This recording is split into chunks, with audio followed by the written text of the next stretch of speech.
Today we will learn a Marathi proverb. Aga aga म्हशी मला कुठे नेशी?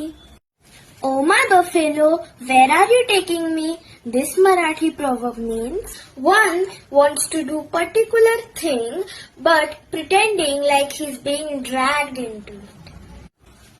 या म्हणीचा अर्थ आहे की स्वतःला हवी असणारी गोष्ट दुसऱ्याच्या आग्रहाखाली केली असणारी असे भासणे.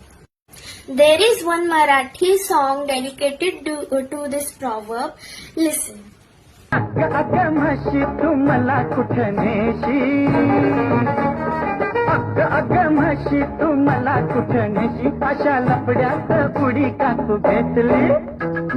रीत झाली काही रीत झाली, रीत झाली काही रीत झाली, रीत झाली काही रीत झाली, रीत झाली काही रीत झाली.